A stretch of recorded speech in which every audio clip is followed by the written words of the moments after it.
It's the Flow Friday Sports Show here on your Colour of Country Life, Flow FM. We're going to take a look at one of the clubs that was previously a part of the Mallee Football and Netball League. Will be no more, of course, as the league has dissolved. Dale Farley is the president of the Peake Football and Netball Club.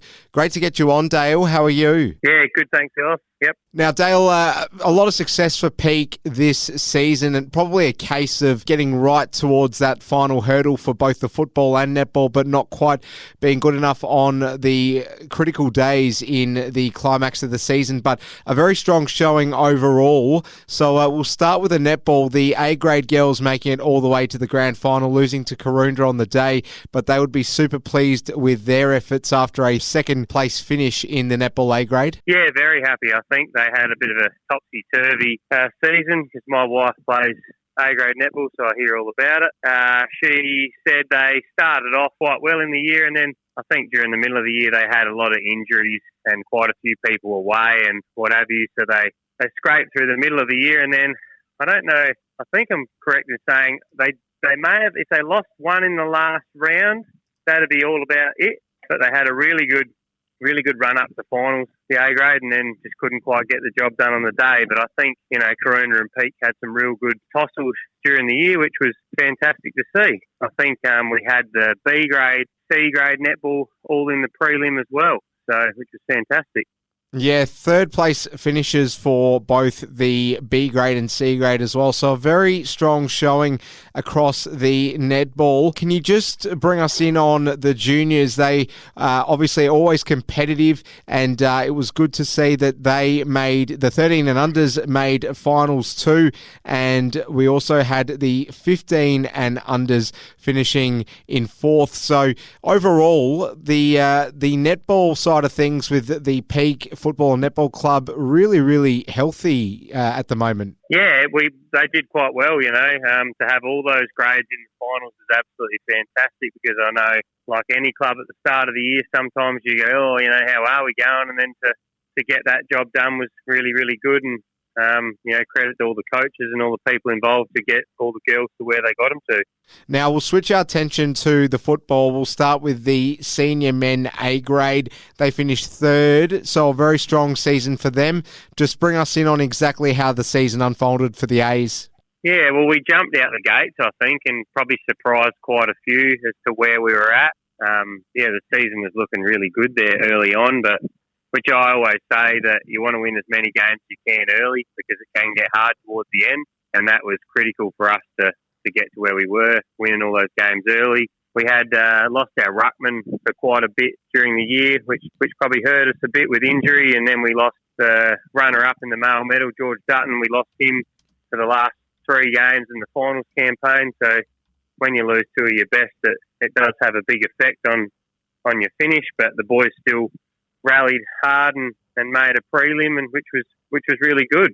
Absolutely, and in that prelim, losing to Pinaroo, but there's no shame in that, given that they ended up being premiers. We spoke to their president, Wade Nichols, last week. Pinaroo, they do deserve some credit, obviously, for how strong they were in the home and away rounds. Yeah, definitely. They've been around the mark for quite a few years, and they may have had a few stumbles during the year in a couple of games, but the way they handled themselves in that finals campaign, I think they lost the Borders in that first final they played, and to come back the way they did and beat us like they did, and then beat Borders, I think those last 2 games that they finished off in the prelim and the grand final just showed a real dominance of how they played. Yeah, no doubt about it. We'll move along and talk about the B grade. They finished third as well, so a very strong season. Peake overall really up there this year in the football A and B grade.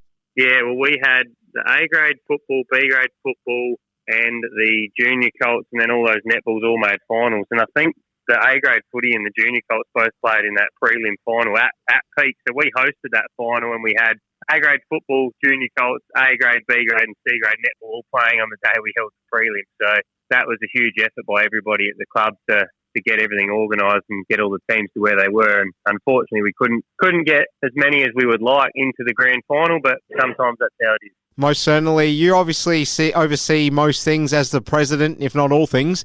So just turning our attention to recruitment going into 2023, what sort of, top of the agenda, and how do you think most of your grades are going to go when it comes to being able to keep hold of the nucleus of their teams, because obviously you want to build on the success of 2022? Yeah, well, obviously it's where it's going to be, I suppose, a difficult time for us because it's not a secret. We're amalgamating with Karoonda. So we've technically got 2 lists to go through to try and work out where we're going and what we're doing, but we're working through all the process and working through all that now. So yeah, we'll see how we go. And just in terms of communication internally within the club, how are things looking in terms of just news and any call to arms for particular sides that you might really need to focus on with regards to juniors perhaps? Yeah, well, currently we're in the process of getting an identity, I suppose. We've put out to our members and supporters, or anyone really, to put in submissions for the colours of what we're going to be and whatnot, and where, the whole thing's been a process from start to finish, and I suppose getting an identity is our next step. So we've been in good contact with the River Murray as well, which is, they've been fantastic, and yeah, it's been really easy. Karoonda, we haven't butted heads yet, which is fantastic, and we just want to really focus on the juniors, and that's what it's all about, is having junior footy in the community. And I think, we've always thought from the start that the seniors will sort itself out, and we really want to focus on our kids and our juniors playing sport. I think that's certainly the way to go in terms of strategy, particularly for regional sport. Let's just address the developments that have happened in the last few weeks regarding the Mallee Football and Netball League. So we know now that unfortunately the league will fold. So just looking forward, can you sort of elaborate on what your personal sort of circumstances are in regards to dealing with all this as a president? There's going to be an integral amount of meetings that you have to be involved in, and a lot that you're going to have to be across. So just tell us what your sort of personal position looks like right now in regards to dealing with the ever-changing climate which you find yourself in and which Peake finds itself in. We don't have any official news as to what it's all going to look like in 2023, but I'll just give you an opportunity to comment. Yeah, well, I suppose we know what we've got a fair idea what we're going to look like in 2023, as long as it all goes to plan. And we believe our future is pretty exciting. We've, like I said, we've been dealing with Karoonda for quite some time. Towards the tail end of the year, trying to get something going. And you said about how many meetings I have to attend. It's more about how many meetings I have already attended.